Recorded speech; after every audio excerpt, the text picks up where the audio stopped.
Good morning. I am Andrea with Happy Cloud Creations, and I am jumping on because today is the last week, or I guess yesterday was the last week of the Joyful Meadows Quilt Along.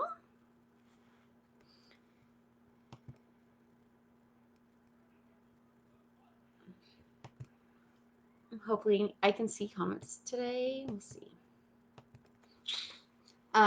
I'll wait a couple seconds before some people jump on. I hope everybody's having a great week. The kids had all last week off for midwinter break, so they're back to school this week. So getting back into that. Ooh, sorry, I moved my laptop. So finding time to sew is a little more difficult when they're in school. Oh, good. Some people are finding the video. I know it takes a few seconds for it to pop up on the Facebook Live. And yes, I can see comments. Hello, Marilua. Hello, Daniela. Yay. I'm glad you guys could join me. If anybody has questions about finishing your quilt, please let me know. I'll try to go through each step. So basically last week we left off at doing block 3, 1 of block 3, and we have 3 of block 1, 3 of block 2. Now we're going to put all those blocks together and make a quilt top, and then finish the quilt top and turn it into a comfy quilt. All right, so before you put all your quilt blocks together, you're going to want to square them up if needed. So since all 3 blocks are different sizes in this quilt, you're going to make sure your end pieces are the same height as this center one, and this center one's going to be the same, is going to be as wide as the middle block. I had bought in this 12-inch square ruler. This is really helpful in squaring up, but a lot of my blocks are just 16 inches. I love 16-inch blocks. So I went and bought a 16-inch square ruler on Amazon, which is over in my sewing room right now. So I meant to grab it, but I didn't. So that one's really helpful when squaring up larger blocks, but you can use a smaller square ruler, or you can use your cutting mat and your 6 by 24. This is the most common quilting ruler. If you made one of those larger size quilts like the large throw or queen or king, that's why when you were making each one of these units, at the bottom it said what those units should be. So once, if you have all the units are the correct size and you go to sew them together, your blocks will become the correct size, and you won't have to worry about squaring up that humongous block, because like the queen size, some of those blocks are the size of a baby quilt. Like that center one is so huge, it's the size of a baby quilt. So hopefully you don't have to square those up at all. When you go to sew all your blocks together, what I like to do is I like to pin where there's seams first. So like this one, I first pinned here and here so I could nest these seams, having one seam go one way and one seam go the other way, just to match them up. And then I pinned out, and then I pinned this center area. So like if I have 2 pins here, since there's no seams that match up in this area, I just kind of pull it like this, just so they even up, and then I pin it. Good morning, Kathy. So once you have those together, and now you have 3 long strips, you're going to want to do the same thing basically with your strips. Match them up at the block points, and then match them up wherever there's seams that match up, and then pin in between. I know some people don't like pinning. Pinning saves my points, saves my seams from not lining up. I like my seams to line up. So if you don't care that much, I guess you don't have to pin. But I feel like pinning makes everything a lot easier. It does take time to pin, but it works out better in the end. Does anybody have any questions about putting the top together? That's pretty easy. I know a lot of people have already done it. I've seen a lot of quilt tops in the group already. So once we have our quilt top done, we need to baste it, quilt it, and then bind it. If you looked at my blog post, which I will put the link in the description of this video when I'm done, I forgot to do that. If you've done a quilt along with me before, I like to post a lot of links to tutorials of how to do these steps, because it's kind of difficult for me to show you all those steps I don't have a really professional camera set up or anything. So I'll go over those with you right now too, what I can and what tips I have. For basting, Emily Dennis has a great spray-based tutorial on her Instagram feed. I put a link in it in my blog. She does it on the ground. She tapes it out on the ground. And recently I saw Morgan Kelly over on Instagram has a tabletop tutorial where she covers her table in a sheet, and then she does the batting to the top of the quilt, and then she does the backing to the batting.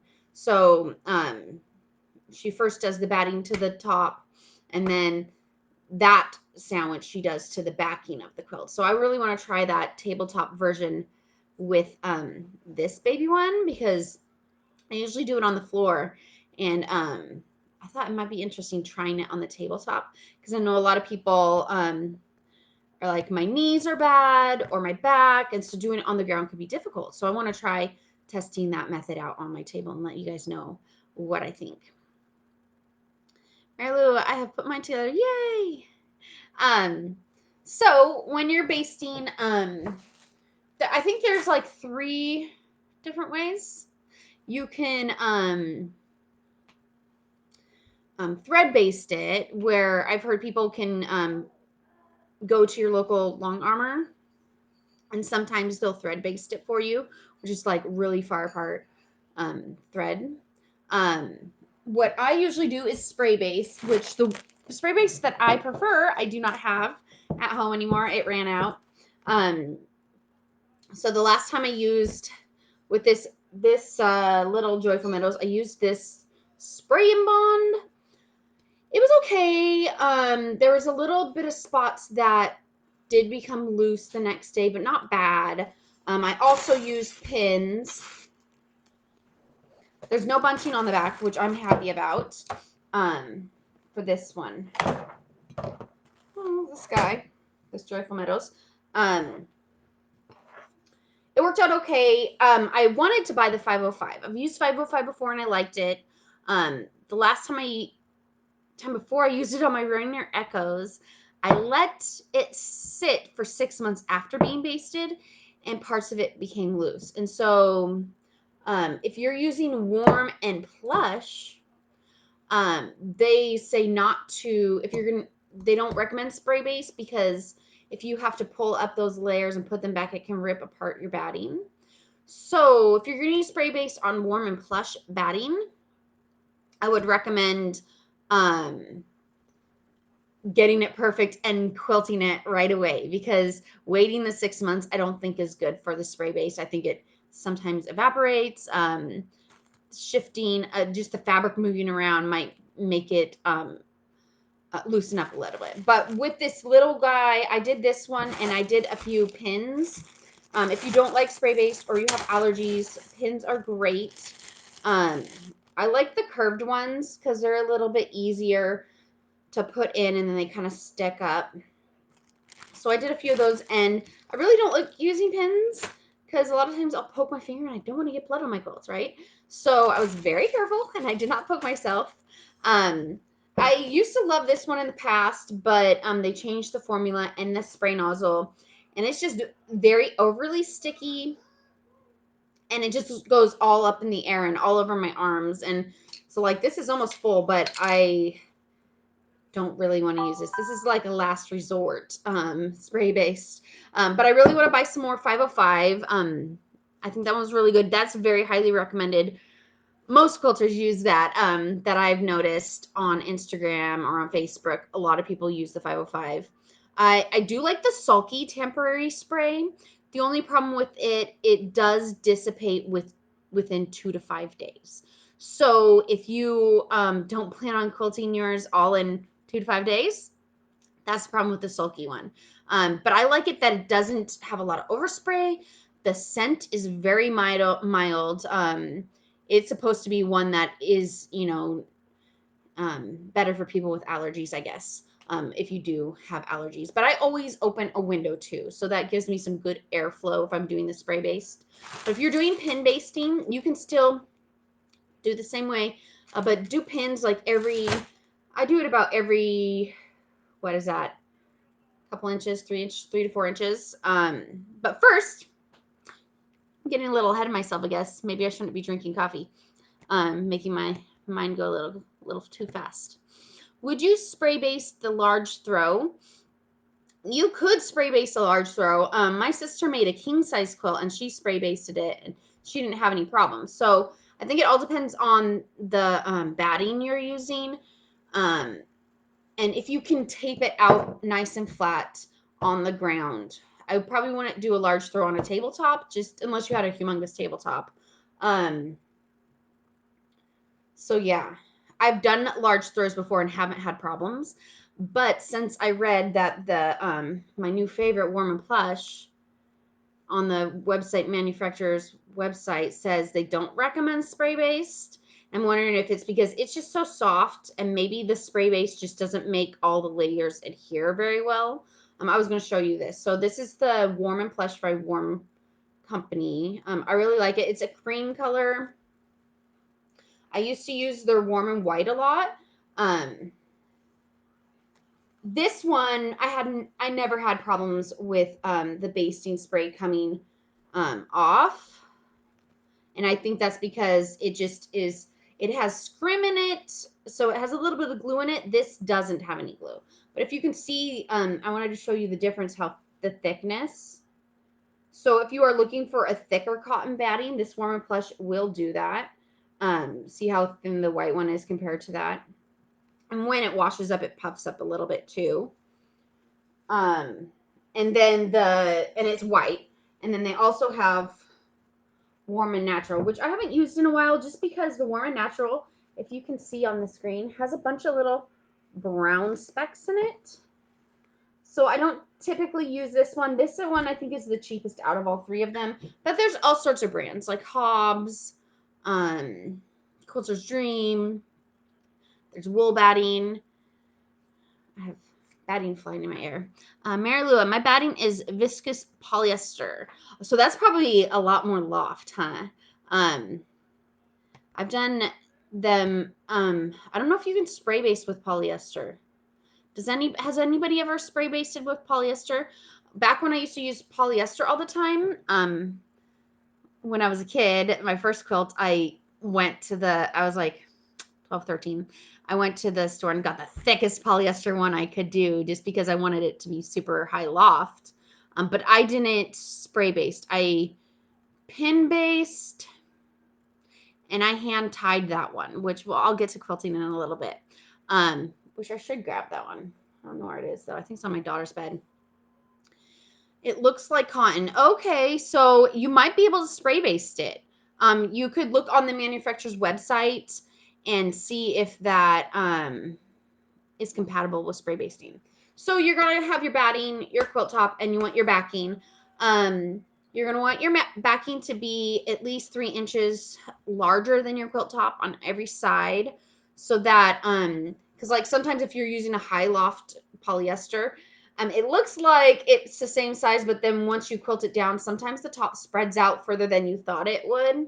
That's one thing I noticed with polyester versus cotton.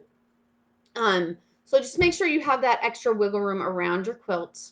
And then sometimes I will get a flat sheet because you don't have to piece your back at all.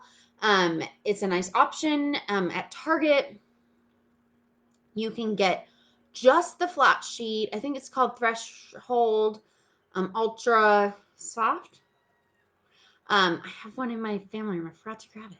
I'm like, I gotta start the video. And that's a nice option. Some people don't feel like sheets are a good option just because if the thread count is too high, it'll wear down your needle. So I usually try to keep mine between the 200 and 300 count range of my quilt or of the sheet. So I haven't had any problems with that. It lasts a long time. It's nice and soft. So a lot of the quilts that I have on my couch have that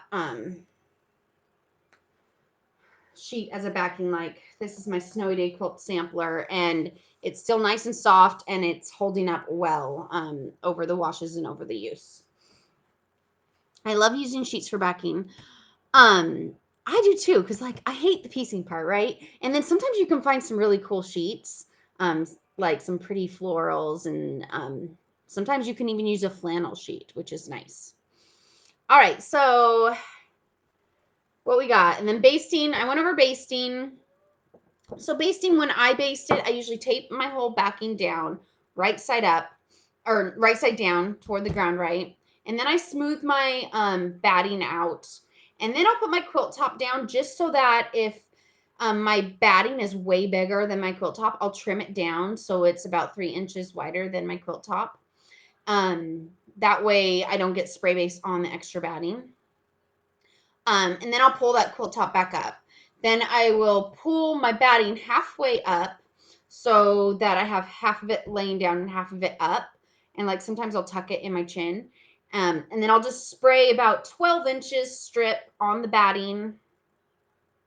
And then I'll smooth it out, like hold it up with one hand and then smooth it out. If it's a large quilt. Baby quilt, oh my goodness. It's so much easier. I haven't made a baby quilt in such a long time, and it was super fast. I pulled it up, just sprayed one whole half and laid it out, and then turned around and did the other half. So that was nice. I usually spray on the batting, not on the fabric. I think because if you sometimes spray on the fabric, it'll look wet, because if you get too much basting in one spot, it'll look wet. So just spray the batting, smooth it out. Once that's all smooth, then you'll put your quilt top down, smooth it out, and then pull it up halfway. Spray the batting, smooth it out, just kind of like you're swimming, and then turn around and do the other side. Have you ever pin basted then machine quilted a section at a time? Well, with this one, I did pin a little bit. And so I have done that before. When I started out quilting, I started spray basting probably 3 years ago. Before that, I exclusively did pin basting. So you just want to make sure to move your pins before you get near it.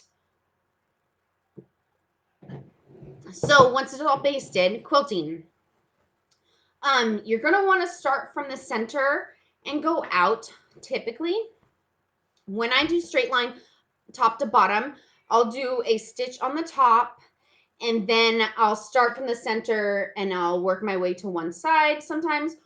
Or you can just roll that whole thing up and start with the big roll in your machine and start doing your top to bottom lines. And that way the roll gets smaller and smaller the more you do. With this one, I did the center out. It was super easy. And with my Rainier Echoes, I did similar, and it was a large throw, and it made it so you only have like this much of the quilt in the throat, right? So if you're starting in the center, you only have like half of the quilt in your throat, which is nice. So I kind of went in a circular motion. Did this center square, and then I went along this edge. If you can see, I didn't do the full point. I stopped at the seam and stitched in the ditch, and then I went around the star. If you wanted, you could probably go in one of these seams to come up to here to do this next line. I just ended up burying my thread, which is making a knot at the end of your thread and then pulling that knot down into the fabric so that you don't see where it ended. And then I just kind of just went around the design. Since my batting it says to quilt it 6 inches apart. This is the baby size, so none of my empty spaces are larger than 6 inches.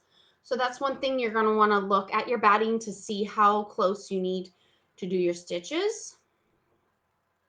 My Janome has a cloth stitch that I use so I can take my pins out before I start quilting. Oh, that's awesome.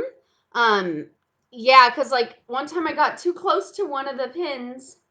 This is a big old safety pin, and my foot caught on it, and I was like, ah! No, I mean, I had to hurry up and take it out. But just as long as you take that pin out when you get close to it, it should be fine. But I worked my way through this whole thing, and then I did these side blocks, which I did the outer part, and then I came in and went basically around the design, sometimes stopping in the ditch, just kind of what feels good to you. I like doing straight line quilting or mimicking a design quilting. I just feel like it's easier. I also recommend if you don't have a walking foot, this makes it so much easier compared to just a presser foot. Because a presser foot's just pressing down, it's not helping at all. And you have those feet on the bottom moving your fabric. But this actually has, you can see it has feet on the top as well. So both sides are pulling your fabric through your machine, and you're just guiding it through your machine. You're not pulling it at all. You're just letting it go through, which is nice. This also has a guide that sticks in here. So if I wanted to do inch apart seams, put my guide in and just line it up with my previous seam. So my usual go-to is straight line top to bottom. I'm going to move my coffee so I don't spill it. I know it might be hard to see. This is my Snowy Day quilt sampler that I made a long time ago, but I just went straight line top to bottom, about every inch, maybe it's an inch and a fourth.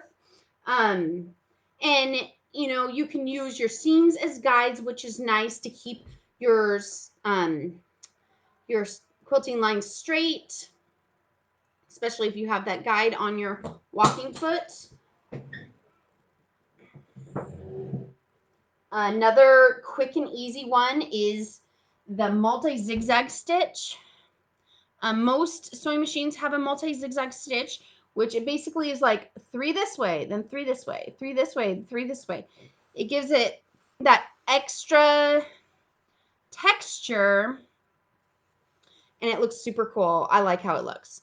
I love the tutorial for the zigzag quilting. I think it will be a great mirror for the zigzags on the design. Yeah, I love the zigzag tutorial. That one's by Emily Dennis, correct? I feel like that's the one I listed. So I put a few quilting tutorial links in there. Emily Dennis has a great one. That's where I learned about this one. I'm like, that's such a great idea because it gives your quilt a little more texture and look, and it looks cooler instead of just the straight line. Also, I ordered a new walking foot last night. Mine disappeared along with my machine in my last. Oh no, Catherine! Oh, that's such a bummer. Um, hopefully you get it soon. That would be horrible. So, I know a lot of people like to free motion quilt. I did put a link in the blog post to if you wanted to free motion quilt. Susie Quilts has a great tutorial on that. One last one that I love to do. I've done it twice. I did it on my Happy Block Swap quilt, and then I did it on this one. Basically, in the center of the quilt, I took a marker and I did a big loopy wave design, and I took my walking foot and followed that design 1 inch out. So it just kind of gives the quilt some great movement. Like, it's just, quilting can be an extra design element to your quilt, and just give it a little more, you know, interest, I guess. I just love how it feels, the texture. This baby one, I did the same as the one I just did. I just love how this lends to mimicking the design. And I don't mind. I always go with a thread that is the lightest color in the quilt. So this is white, even though it's white on a navy. I like it. I like how it looks. My last quilt that I quilted, the Rainier Echoes quilt, or maybe it wasn't the last, this is the one before that. I did use the same colors as the quilt top. So when it was navy, I used navy thread. When it was teal, I used teal thread. When it was yellow, I used yellow thread. I think it looks really cool. I'll probably I just wanted to test that out. I'd probably stick to white, or a light gray is nice, or a cream is nice, depending on what the lightest color in your quilt is. Does anybody have questions on quilting? You can also hand tie a quilt, which my first quilt, that's what I did. There is a tutorial link in my blog to the tutorial from Susie Quilts. She shows how to hand tie your quilt. So after you got your quilt quilted, it's time to bind your quilt. I know my first quilt, I was a little kid, so all I knew how to do was turning things inside out, or what I did was I just turned the edges inside out and stitched it around. You could do that if you don't want to do binding. There's all sorts of bindings. My favorite is just a basic. You cut the 2.5-inch strips, and then you connect them at a diagonal like this. You want to make sure right sides of fabric are together. Since it's solid, it's really easy to do that. You just want to make sure you're always doing it the same way on the strip. And then I just cut off the excess. Cut it about a 1/4 inch away from my seam. And then I press that to one side. Then once that's all connected, I actually iron it in half, so it's like hot dog style, ironed in half. That way your binding is going to have 2 layers when it's wrapped around your quilt instead of just one, and that'll give it extra durability. I think it just, makes it extra durable, I guess. Then once that's all done, you're going to want to attach it to your quilt. Let's see, I'll show you this one. I started attaching my quilt binding.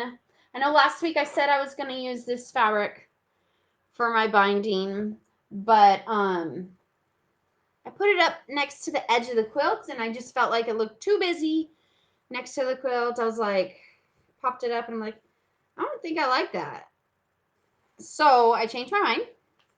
Thankfully, I had enough of this navy floral, which I've been hoarding since I got it right before I made my Snowy Day quilt samplers. What was that, 2017? So I made a Snowy Day quilt sampler with these as well. But so I just sew it up on the binding, 1/4 inch from the edge. And then when you get to the edge, so you have one that's not done all the way. All right, so once we get to the edge,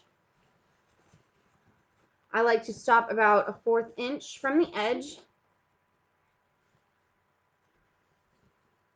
You can see that. And then I just sew diagonally off the edge to the point. If you guys can see that. That way when you go to fold this like this to make it parallel with this side, it'll fold nicely at a 45-degree angle, and then you just fold it right back. So you'll have this little flap here, but what you'll do is you'll fold that over, and then you'll just start stitching right here, right on the edge, a 1/4 inch from this edge, and go all along the side. And you just do that with every single corner. Does anybody have questions with binding? Anything? Any questions? And then when I get to the end, I kind of have a small, easy way to do it on my pattern. But the way I typically do it is I use that Susie Quilts binding tutorial. I just love the way it ends up because the seam ends up being a diagonal, and that's how all the other seams on your quilt binding is, so you can't really tell where you started and where you stopped. But it involves a little more.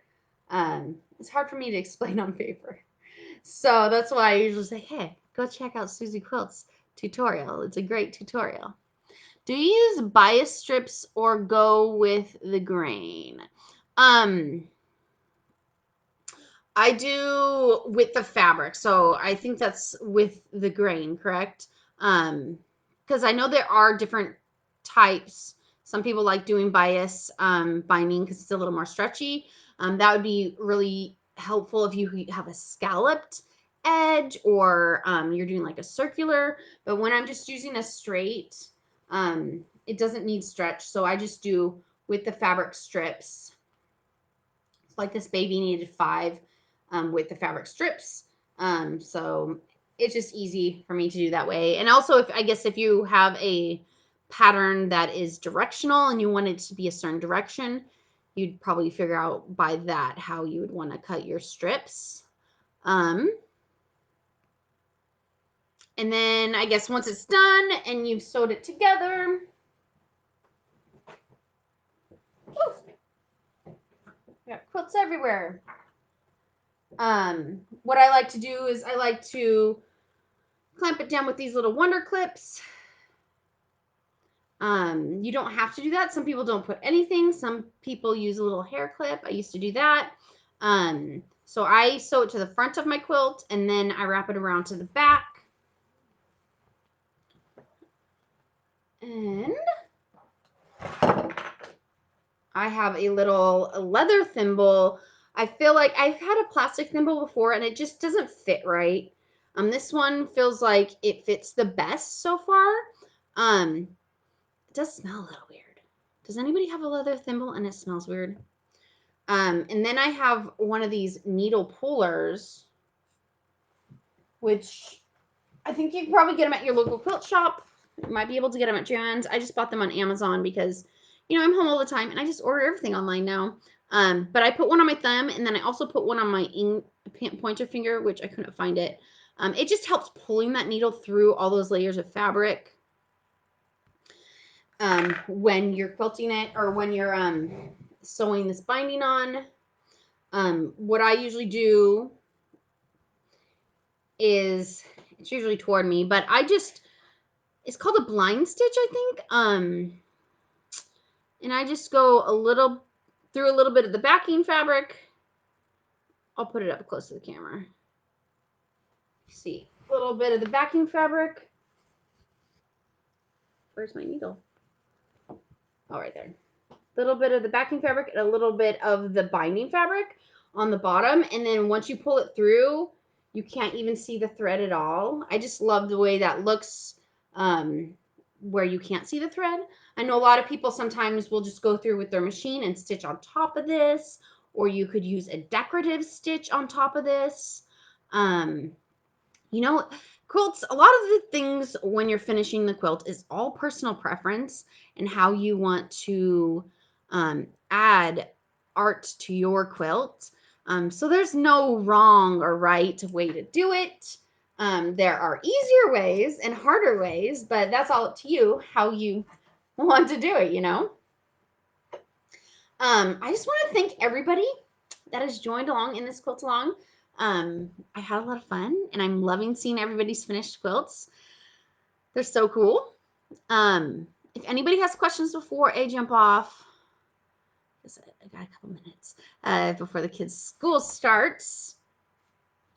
So keep posting your pictures. I love seeing them. Everybody else in the group loves seeing them too. I love all the encouraging comments. This quilt along has been a lot of fun. I'm not sure when the next quilt along will be. I don't know. If I want to brave that again during online schooling, we'll see. I'll probably forget about how I don't have time and I'll just do another one. We'll see. Maybe I'll wait till summer break. Thank you so much for everybody that joined me. I had a lot of fun, and this pattern will be 10% off through the end of the quilt along. Also, which is March 2nd. I've also just put everything else in my shop 10% off through March 2nd.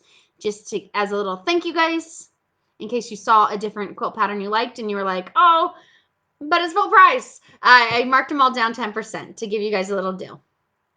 So I hope you guys have a great day and a great week. And I want to see those quilt tops and finished quilts. Have a great day. See you later.